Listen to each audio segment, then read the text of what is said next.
فاهجر الأوحال وصعد في السماء فاهجر الأوحال وصعد في السماء فارتقي في الخير وارقى أفقا إنها العلياء تبغي مسلما أنت عنوان لأمجاد الهدى فاهجر الأوحال واصعد في السماء فاهجر الأوحال واصعد في السماء لن ترى يوما ونجمك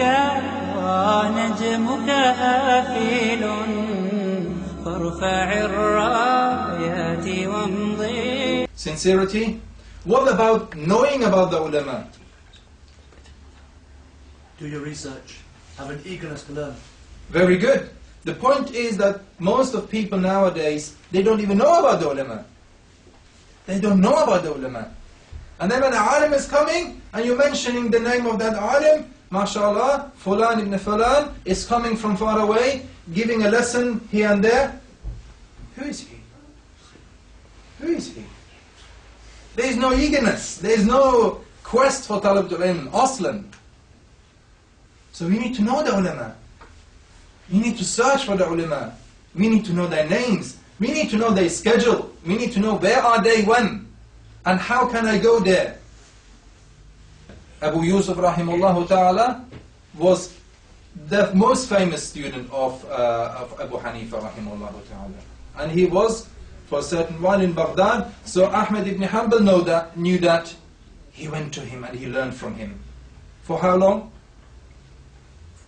For 4 years. 4 years he will sit there. 4 years just with Abu Yusuf. Just with him. Rahimahullah ta'ala. He didn't have any food anymore. So what did he do? By the way, he was already a very famous person at that time.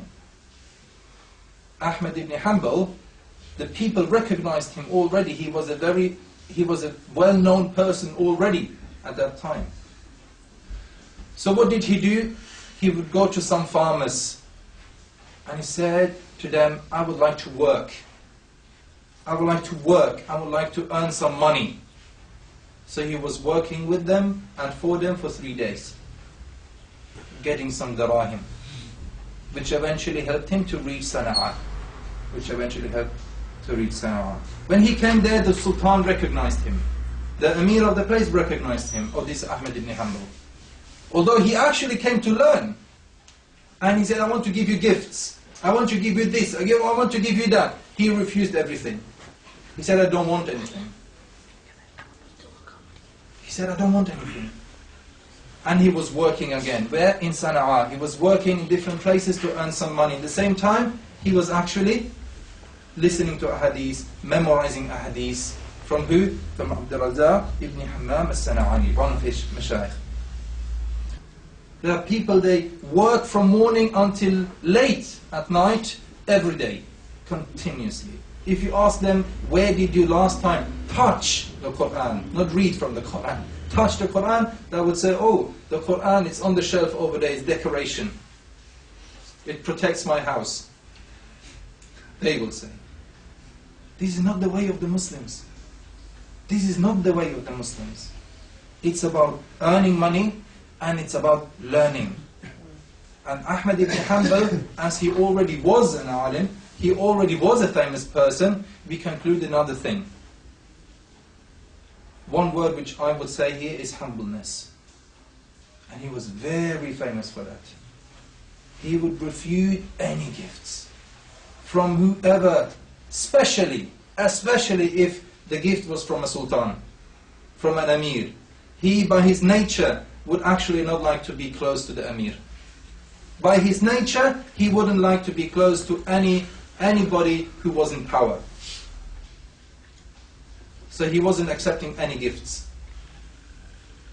And when Imam al-Shafi'i rahimahullah ta'ala left Baghdad, and by the way, at that time Baghdad had about 2 million people who lived in Baghdad. There were about 2 million people lived in Baghdad. When Imam al-Shafi'i rahimahullah ta'ala left Baghdad, he would say, I left Baghdad and I did not leave behind me anyone more virtuous, afdal, more learned, a'lam, more knowledgeable, afqah, than Ahmed ibn Hanbal. rahimahullah ta'ala. Nobody was there who was afdal, a'lam, afqah min Ahmed ibn Hanbal rahimahullah ta'ala. And then al-Shafi'i rahimahullah ta'ala died. Ahmed ibn Hanbal became the mufti of Baghdad. Not by his will, but the people made him. And we will learn later that he actually hated that his fatwa were written down. He didn't want his fatwa to be written down. He didn't want that. That will be in the end, inshallah. Alf hadith. Alf hadith. Who knows what is alf in English? 1,000. 1,000 times 1,000 equals 1 million ahadith. 1 million ahadith and narrations of the tabi'in. And there are many scholars who say there wasn't even one single alim who actually memorized more ahadith than Ahmed ibn Hanbal. So these ayat and others clearly indicate that useful knowledge comes from Allah subhanahu wa ta'ala. Useful knowledge is about Allah subhanahu wa ta'ala. Fiqh is from Allah subhanahu wa ta'ala. Az-zakah, intelligence, is from Allah subhanahu wa ta'ala. Ilm is not that you can weigh with the shahada, with the certificate. I'm doctor now. See, my certificate is here. This is not the ilm. This can help you in the dunya, yes. And we should try to achieve and get those certificates. But this is essentially not the ilm. This is not the true ilm. The ilm is about Allah subhanahu wa ta'ala and is from Allah subhanahu wa ta'ala. With taqwa, with being humble, with having good adab, then you will see the success of ilm. Then you will see the success of knowledge. Now, how would Imam Ahmed rahimahullah ta'ala put his knowledge in action? I have 3 stories. Listen to what his son would say. His son Abdullah, he said, his son Abdullah would say about his father Ahmed, my father would pray beside the fara'id, apart from the obligatory prayers, he would pray daily another 300 rak'ah. How many? 300 rak'ah. And if you think, well, this is just a story, Allahu Ta'ala, this is probably not truth, this was reported in Tazkiratul Hufaz by al-Dhahabi, Siyar Alam al-Nubala by al-Dhahabi, Al-Bidayah wal-Nihaya by Ibn Kathir, Tarikh Baghdad, Tarikh Dimashq, and. Many books have reported this. Many books have reported this. So apart from the obligatory prayers, Ahmed ibn Hanbal would pray another 300 rak'ah during day and night. This is putting knowledge in action. This is showing that you are actually depending on Allah subhanahu wa ta'ala. You're asking Allah subhanahu wa ta'ala. And Ahmed ibn Hanbal rahimahullah was just listening. And there were students around and people around. And the man was slandering and cursing him and using very evil words. When he finished, when he stopped, the people around would say, oh Ahmed, give back, refute his words. What he's saying is not the truth.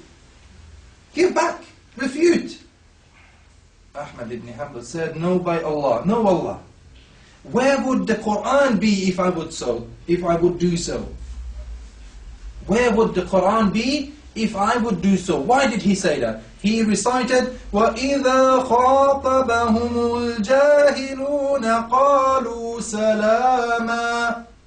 He said, Allah subhanahu wa ta'ala, He ordered us to do something else. Yeah? What is the order of Allah subhanahu wa ta'ala? In Surah Furqan, and when the ignorant people, the people who don't know, if they come to you and address them harshly, slander, using very evil words, what is your position? They say, or you should say, salama, words of peace. Don't give back. It's no faidah. No faidah. As if you were to talk to a wall. They don't understand you. People without knowledge, people speaking in such a way, don't give back. Don't refute yourself. There is no faidah for that. But what you can do is dua.